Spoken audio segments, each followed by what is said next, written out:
Good morning. So today's talk is if you're over 40 and you're using ChatGPT like a search engine, you're missing out.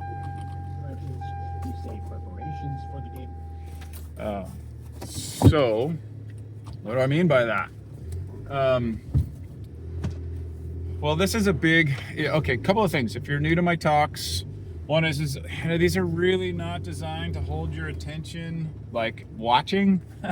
They're just for listening. They're kind of like podcasts, and I prefer to just make them in YouTube form, and then you can just listen to them when you're doing dishes or whatever. I actually have YouTube Premium, which I really like, and I'll listen to talks while I'm driving rather than watch them. But anyways, I think I'll try to start posting these on audio format too, but I haven't done that yet. So,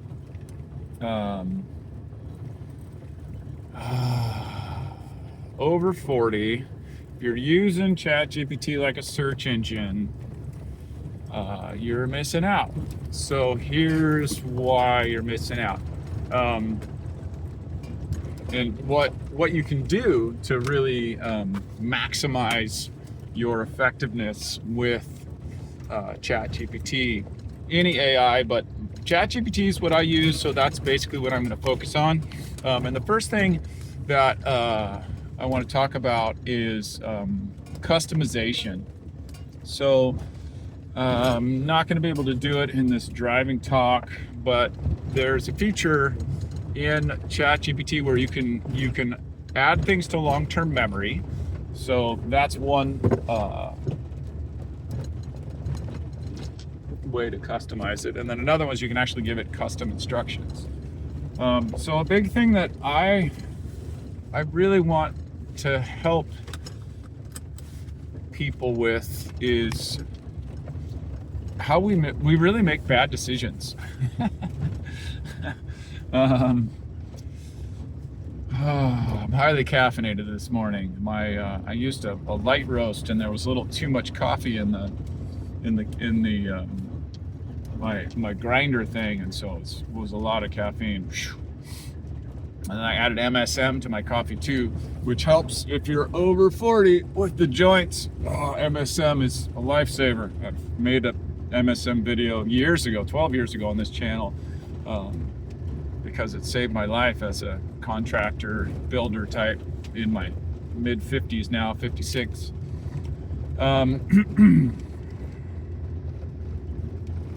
Focus. It's one of my challenges. Okay, Mike, stay focused.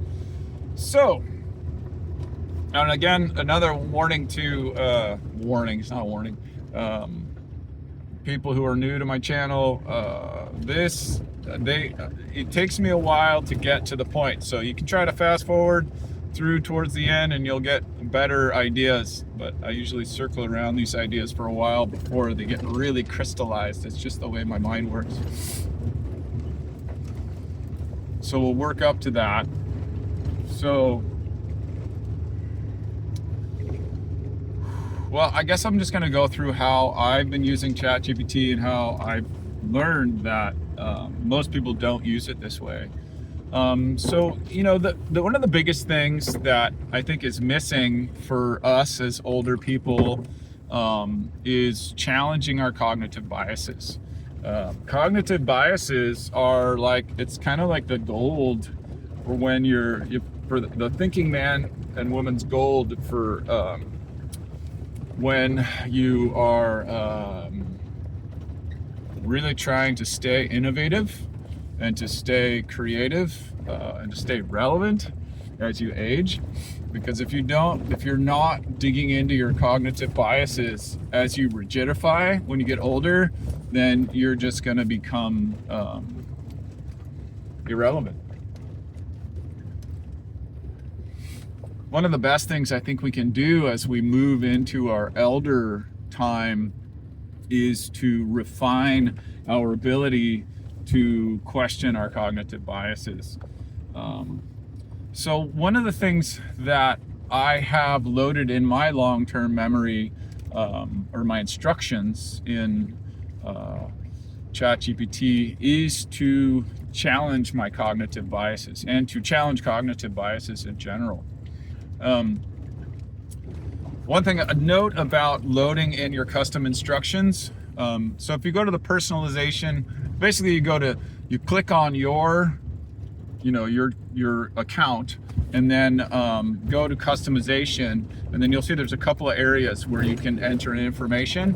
And in one of those areas, that's where I put in for ChatGPT to challenge my cognitive biases, to not just accept where I'm coming from. And I don't know if you've heard about the recent stories about ChatGPT being too pedantic, meaning that it's just being too complimentary. And I've really put it in those instructions to not do that. And it still does it, but it does it a lot less, and it'll backtrack. So how you're missing out. So one thing that you're missing out on is, if you're just using ChatGPT as a search engine, you're missing it's kind of like, I relate to ChatGPT as a flawed but very well-informed colleague.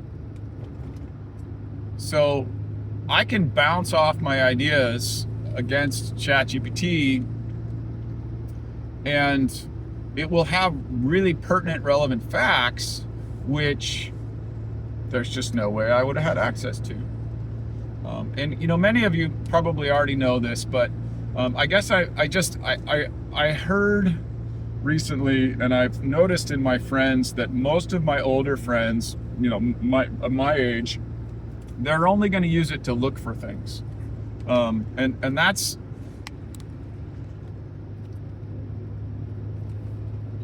so instead of doing that,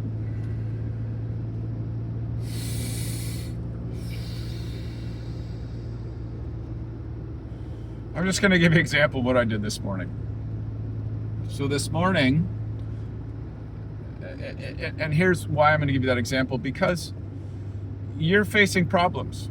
Whatever problems you're facing, you can think through them more clearly if you use ChatGPT correctly. Now, a couple of pitfalls to watch out for. So here's what I'm saying. Use it as almost like an advisor who can help you think through the problems that you're facing. But in order to do that effectively, you have to know how to ask it questions, and you want to really back and forth with it. It's almost like it'll come up with a solution. And so here's one of the big mistakes that people make, and why they stay in the search engine mode, is you don't teach it to refine its thinking around you. So for example, for me, I'm very interested in holistic thinking. I'm very interested in how things interconnect. The thing with an AI that is, let's talk about a pitfall here. If you're searching, AI was just going to mirror your assumptions if you don't teach it to challenge your assumptions, and if you don't have a practice of regularly challenging your own assumptions. And we all have blind spots, and I think so. I'm going to digress a little bit. I'm really trying to stay focused. It's hard with all the caffeine in my system.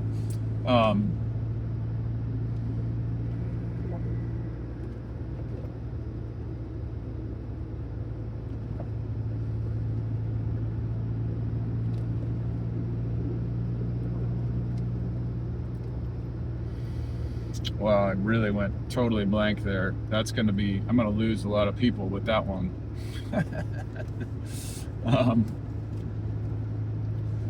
Maybe this talk should be about why you shouldn't over-caffeinate, because over-caffeinating makes it very difficult to focus. That's actually a super important idea that I underappreciated for years, until I read an article in which I saw that, in which it really made clear to me that it wasn't that I was unable to focus, it's that I was overstimulated, and that I'm trying to kind of calm my face and be even just bring it down a notch. so much of us run around overstimulated and then wonder why we can't focus. So many of us. Okay, back on track. Talking to mostly men over 40. You're using ChatGPT as a search engine, and you're not really using it as a thinking partner. So that's what you want to do. You want to shift from using ChatGPT as a search engine as a thinking partner. So you've got big problems to solve, especially if you're aware of the big transitions that we're in right now. So I guess most of my followers you're going to be centrist, progressive men who are worried about the environment, who care about other people, who are more, who care about the world and human rights. So not right-wingers, but more centrist thinking types. You're probably highly educated. You've probably gone to college. So if you're in that camp, you're probably already maybe you're starting to use ChatGPT or the other AIs as a thinking partner. So I guess I want to tell you how to do it more effectively. And if you're not, I guess what I want to say, if you're not using, what would be most helpful for you? What would be most helpful for you? What would be most helpful for you?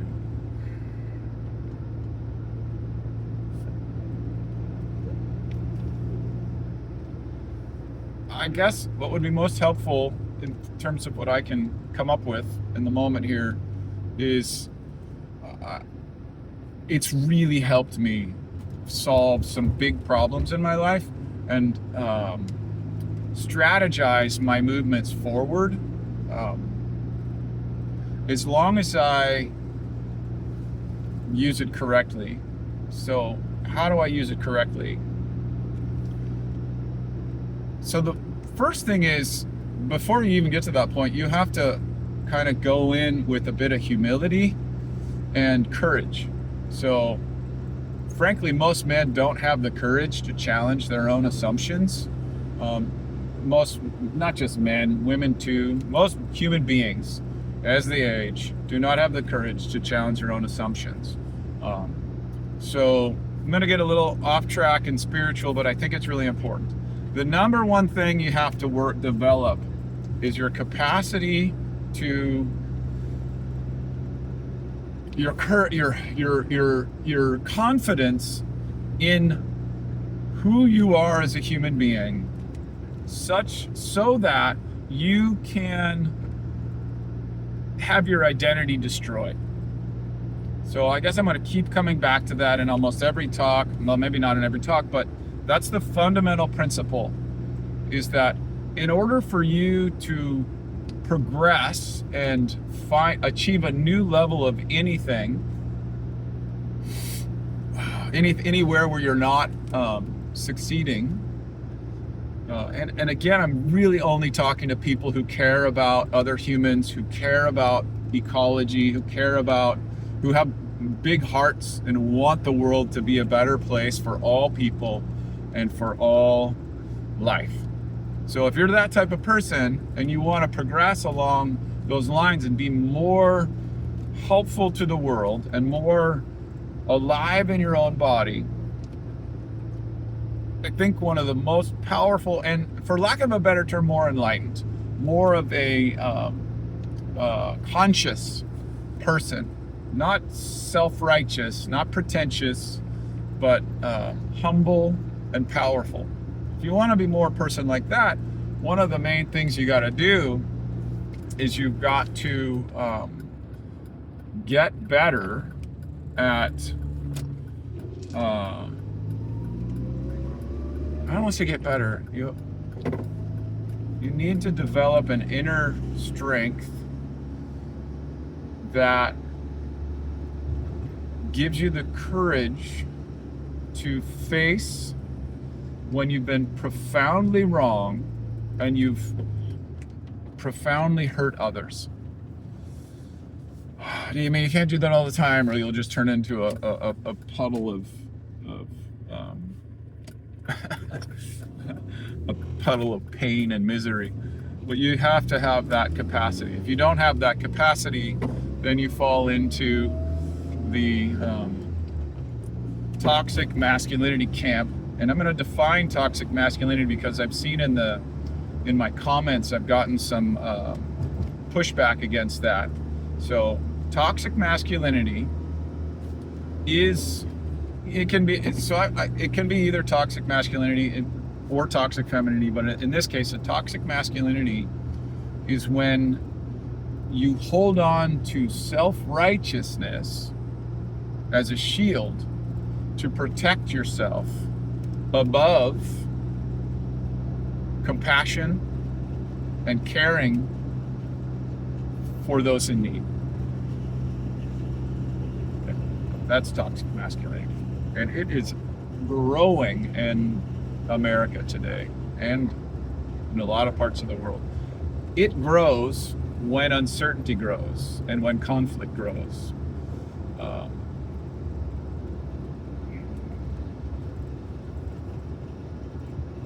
Okay, focus.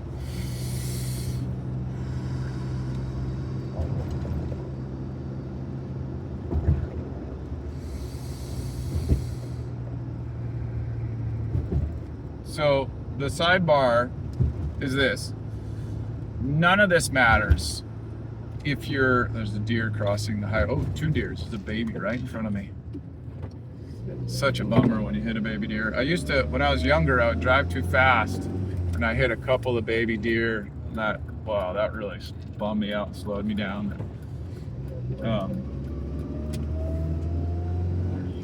Okay.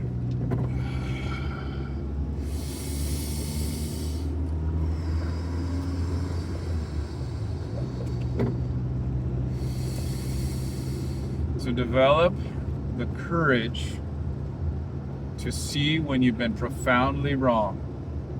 And then you're going to need tools that are going to enable you to do that. And one of the best tools that enables you to discover when you've been wrong is to have a real deep understanding of the cognitive biases and how they play out in your life. Now, I was first introduced to logic in junior college in 1988. One of my favorite classes, actually. I guess I'll tell a couple of stories, which hopefully will help. Let's see, how would this help? So this talk being about, if you're over 40, you're probably not using ChatGPT in the most powerful way that you can. Probably using it more as a search engine than as a thinking partner. So I guess I have to say a couple of things. I don't have to, but one of the things that you have to do is you got to get good at questioning your sources of information and your assumptions around those sources of information. It's really popular on the ideological right and on the ideological left to just demonize a couple sources of information. And, on the right, they like to demonize the New York Times and CNN. And on the left, it's Fox News and Breitbart. I don't even know what Breitbart is really, but but that's not important. What's important is to know where the ideological assumptions are on each side, and to try to filter the truth through the ideological assumptions.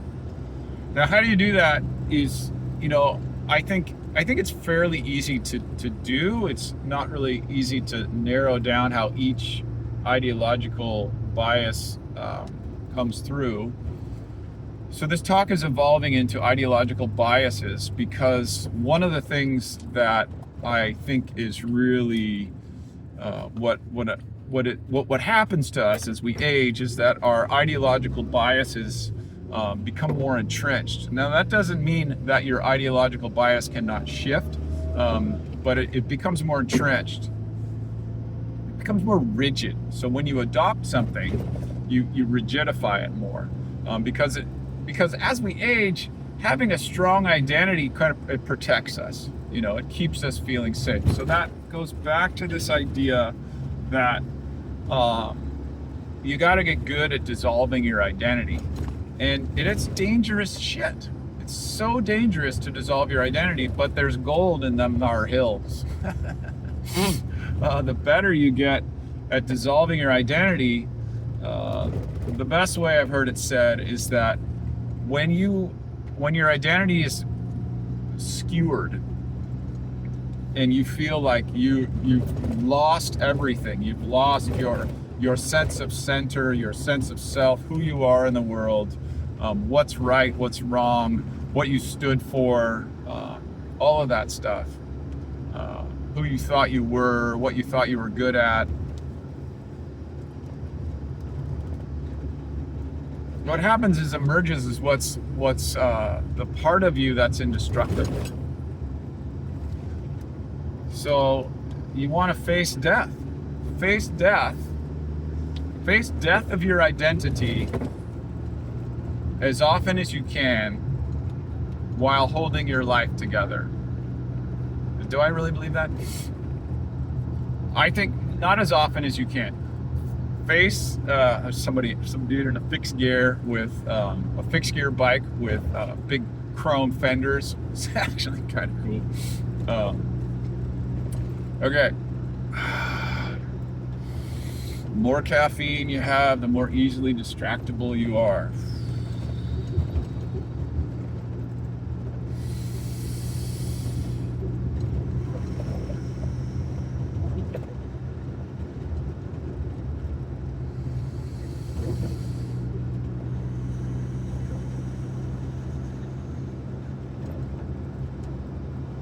So if you're over 40, your identity is more rigid.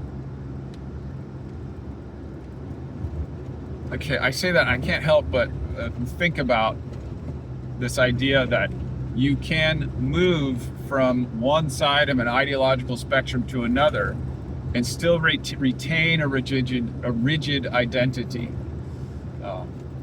It's not about that.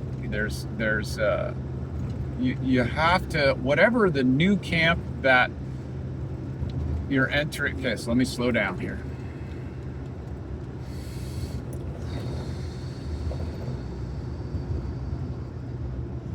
If you're feeling more certain about the way the world is and how you see it, I can't say that's 100%, but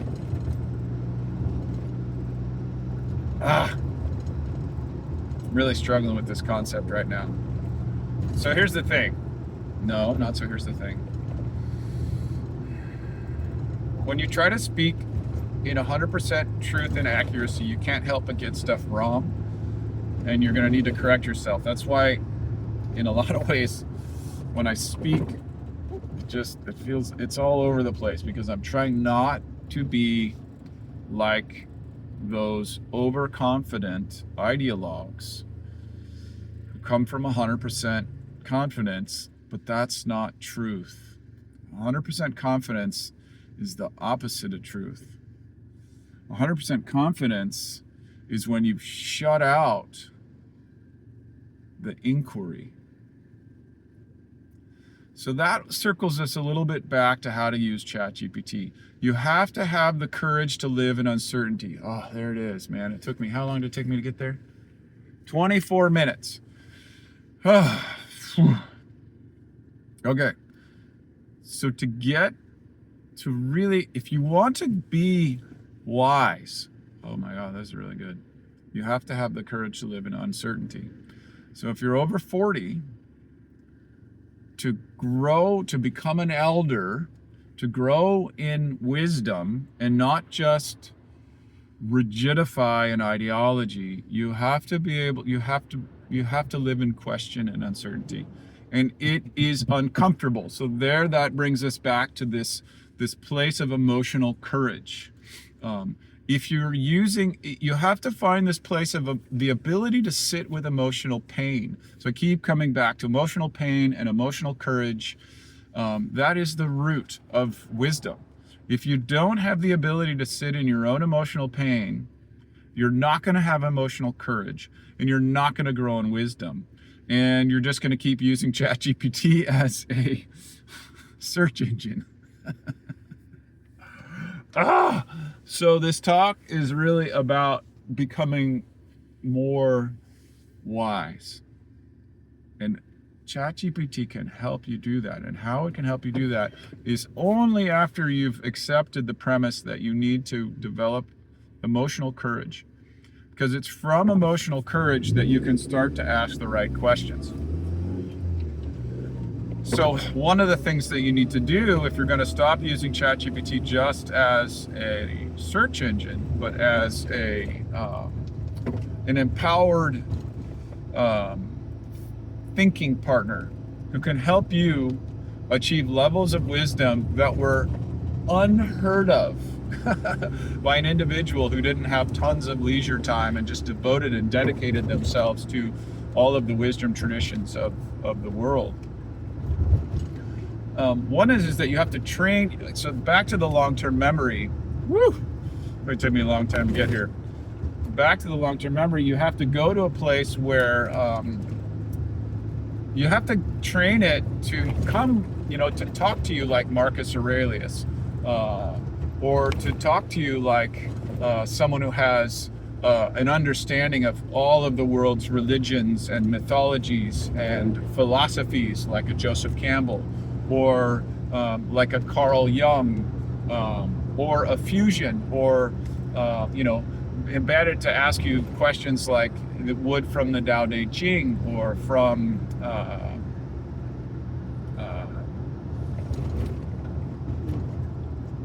the ancient philosophical traditions of the West. So anyways, that's one of the things that I've done in mine, and then also really working through these cognitive biases. And the Stoics are a great example of that, and the Buddhist teachings. So I've got in my instructions in ChatGPT for it to question me and to come from the deepest wisdom traditions that we have access to as humans, and premise all of its responses from that.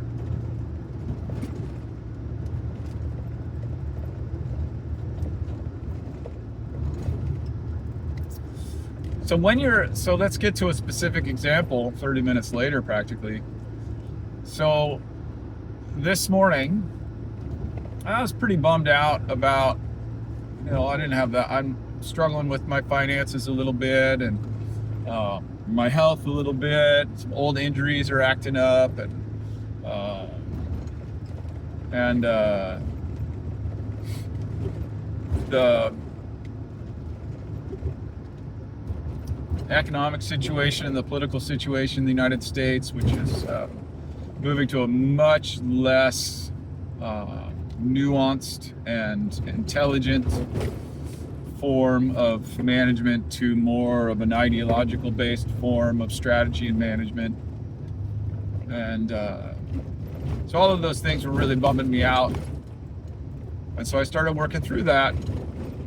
And specifically, I've been working through the macro changes in the global economic order. I started that study in college years ago, 30 plus years ago, and it's remained an important interest of mine all these years. And I do think we're heading into an era. We are heading into an era. Pretty confident about that. The timeline I don't know about, but we're heading into an era where everything's going to change. The whole world order is going to shift, like it did after World War II. The whole world order is going to shift again. So we're looking at something that's going to be brand new for almost everybody's life. So how to navigate those things. And so, I don't know, personally, I loaded in to ChatGPT some of my main challenges. I have an investment property I'm working on fixing up and selling. The market is pretty much tanking here in Northern California, due primarily to President Trump's policies. And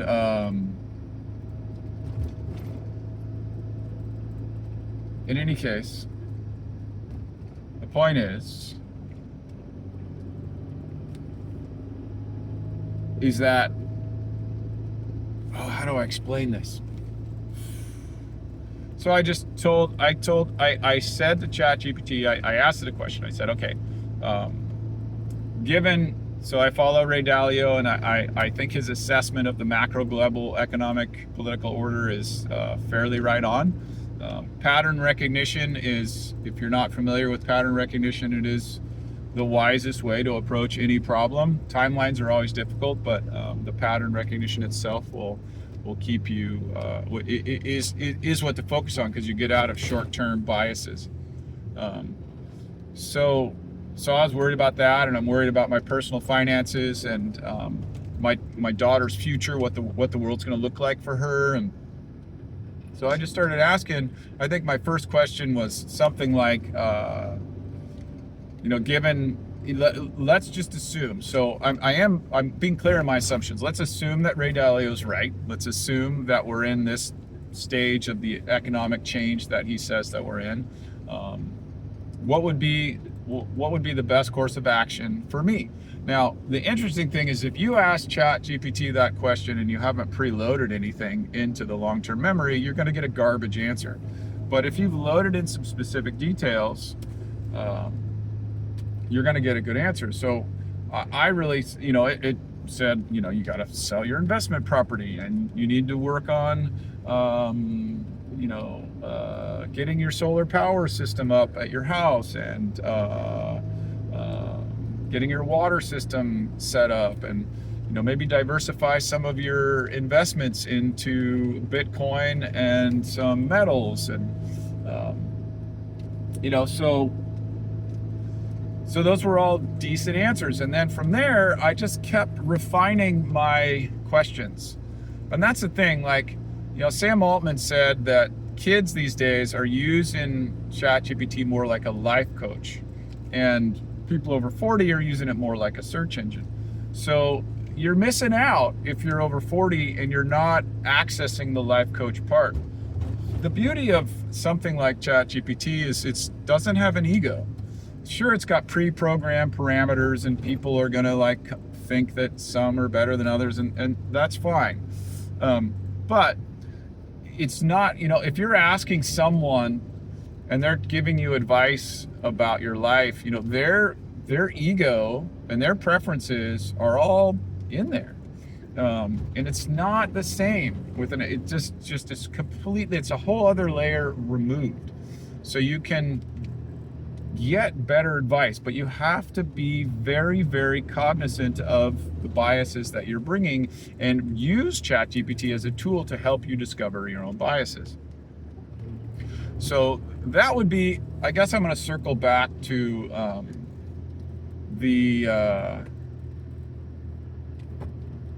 sorry, I'm distracted by some road work. I'm going to circle back to the main premise being that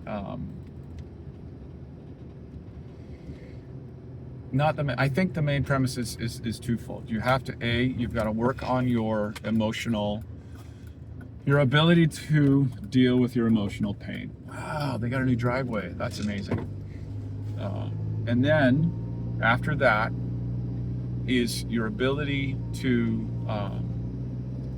the courage to see, the courage to be in that pain and see where you may be wrong and hurting other people, and be embarrassed as hell because you've been holding a view that's completely wrong. So that's another part. And then the other part would be really working through this cognitive bias part, and so you got to have that courage to be proven wrong in order to engage in ChatGPT in a dialogue. So you come from a dialogue place, and I guess I'm where I need to be, and then that's where I will end it. preload in your, go into the custom features, you try it out, use ChatGPT, see it, it'll help you solve your problems. I swear to God, it'll freaking help you so much. Enter in, like, get it, look up the cognitive biases and ask ChatGPT to challenge you on them, and it'll help tremendously. Have a great day. I hope that's helpful. I do one-on-one coaching for those of you who are interested in that or know someone who might. And I do mentoring for young men as well. Have a great day. Just send me a comment if you're interested in that. Bye.